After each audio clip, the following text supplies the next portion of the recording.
Hello, I'm here with Dr. Bingqing Xia, guest editor of the themed collection Rethinking Digital Labour, forthcoming for the Economic and Labour Relations Review. Dr. Xia, thank you very much for being here. Hi, Michael. Thank you very much for the interview. So, first of all, could you tell us about this term digital labour? Surely all labour is digital now. What are we talking about when we use that term? Yeah, actually, digital labor has been talked for, I think, around 2 decades. So it's not kind of the new word at the moment. As you say, most people think that everything, every kind of labor is kind of digital at the moment. But actually, in academia, I mean, people focusing on the digital labor research, for us, we usually think that digital labor, it's not related to all workers. Sure that people are using a lot of computer-related skills to do their job at the moment, but the digital labor we are focusing on now is more related to some professional workers. I mean, at least in this special issue. So the digital labor we are talking about is people who are make living with this digital job rather than just doing some kind of part-time job like internet users. They are paying time and energy on some activities online. These are not the digital labor we are focusing on in this particular special issue, I think. So anything that where you earn your whole living through the digital labour. Can we have some examples maybe? For example, one of our one paper in our special issue, it talks about the professional digital game players rather than the digital users who are playing games. It's quite different. It's quite different styles of labor. I mean, for example, in this paper, these two authors, they focus on these professional digital game players. And for them, they experience very different working conditions and also have different kinds of life with these, I mean, non-professional digital game players. So it's a different thing we are talking about here. Great.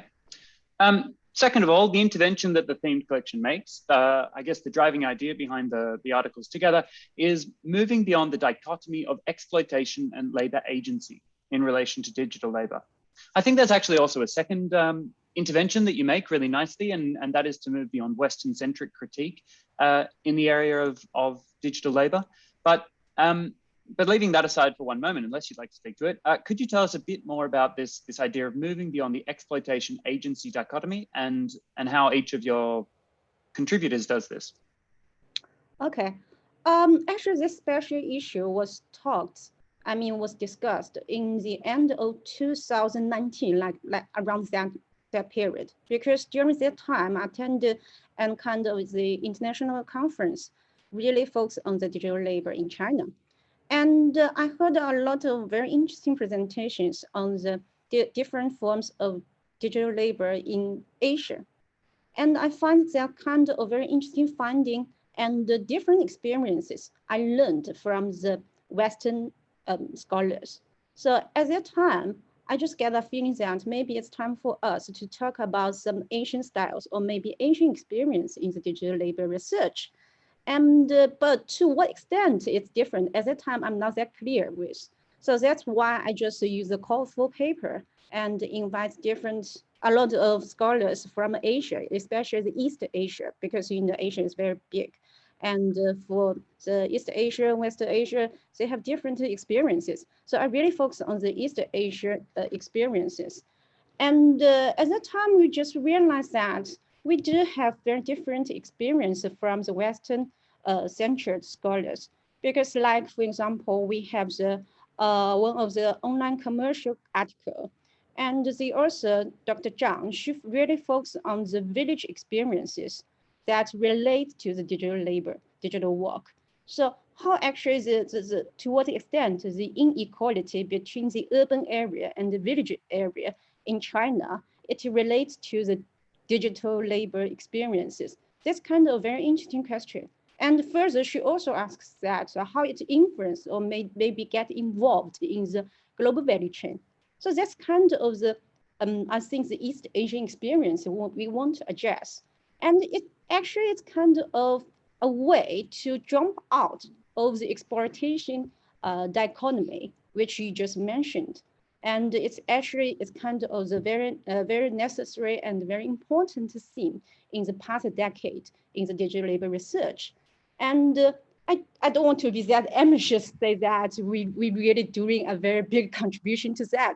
But that's kind of, I think it's kind of the starting point for us to rethink about the existing digital labor research that really centered on the Western experiences. We really want to kind of turn a little of the attention away from the Western-centered experiences.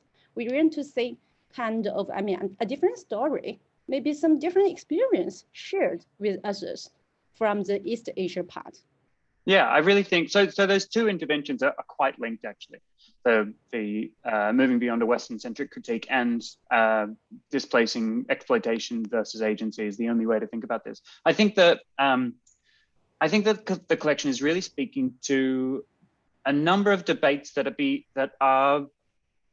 have been around for a while. Like you're talking about digital labor, which has been written about for a couple of decades, but also gig work in general and platform work and precarity. These are things that we're writing a lot about, and we're, as a journal, publishing a lot about. But I think these articles taken together are just looking at them from such a completely different angle that it's a really productive contribution to wider debates here. Fantastic. Thirdly, my last question is, who would you say that this themed collection is for? Traditionally, a lot of work in this area, I think you actually say yourself in your introduction article, is aimed at encouraging policy improvement from the platforms, from clients and also from governments to ensure decent work in the online world. Is this what you and your contributors are trying to do as well, or is there a different purpose to this themed collection?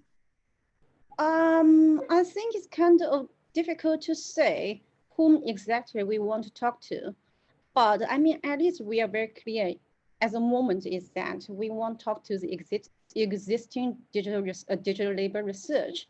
In particular, in the last 2 decades, people are really focusing on the experiences of exploitation and the labor agency, etc. And as you and I just talked about that, it's kind of the Western-centric. And we really want to change that tendency. I mean, so it's kind of the starting point for us to give a different experience, different opinions.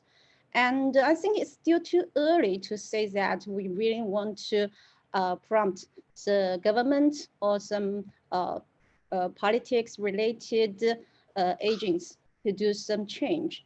I think it's still too early to say that, but at least, I mean, it's time for people from different parts of the world to hear the experiences from East Asia and to hear from the scholars in East Asia who are really doing some related field work in this particular, countries maybe, yeah.